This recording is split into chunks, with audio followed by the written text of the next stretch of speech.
Jadi kita nggak perlu niru India, ya mungkin nggak cocok karena India mungkin cocok untuk IT karena dia alamnya nggak subur. Ya. Indonesia itu ada semuanya. Jadi kalau dengan teknologi yang berbasis sumber alam, kita cepat untuk bisa mempunyai kekayaan. Nah dengan kekayaan itu, kayak Cina akhirnya bisa mengejar teknologinya kan, baru belakangan setelah dia mulai makmur, sejahtera, nah, dia baru mengejar teknologinya, teknologi kedokteran, teknologi antariksa. Nah, memang kalah dengan India, tapi bisa mengejar dari devisanya, dari uangnya itu. Nah Indonesia kalau mau model Habibie, uang yang lain di stop untuk teknologi, menurut saya tidak cocok.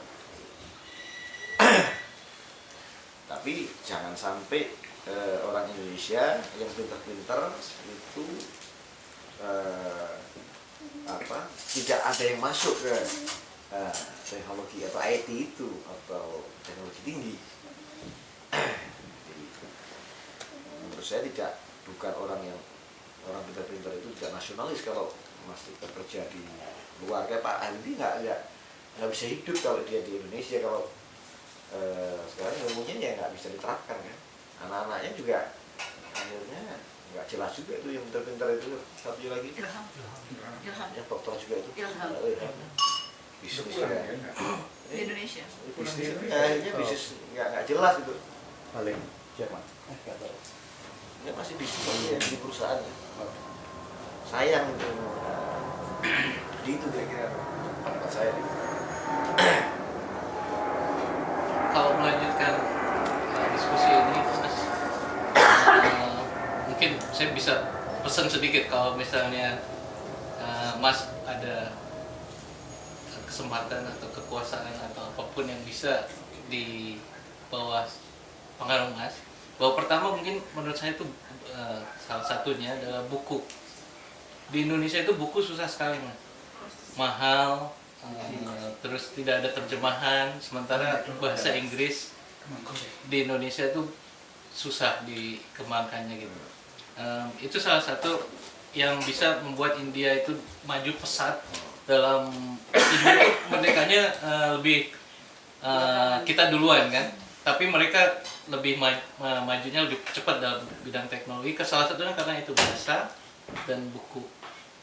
Itu gimana caranya supaya buku itu bisa Terjemahkan. lebih murah, lebih terjangkau oleh sebuah masyarakat di Indonesia. Ya sebenarnya pemerintah sekarang sudah melakukan itu. Baru-baru ini beberapa bulan inilah, yaitu hak copyright itu dibeli pemerintah. Terus silahkan orang mau menjiplak silahkan. Sebenarnya murah kan. Kalau dulu kan copyright itu harus nggak bisa dicontek, nggak bisa diproduksi oleh sembarang orang. Sekarang boleh.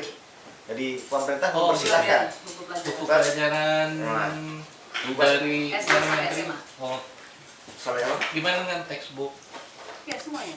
sampai S1 Yang dibeli nggak SD sampai SMA. Sampai SMA, sampai SMA. Sampai SMA. buku dalam negeri atau buku-buku dari luar negeri? Yang ini program-program Dari dalam negeri. Oh, oke. Bukan textbook. Kalau di India itu mereka negosiasi dengan penerbit, mereka menerbitkan sendiri edisi India dengan kertasnya jelek sekali, seperti pensilan gitu. Tapi murah, sangat-sangat murah, mungkin seper-10.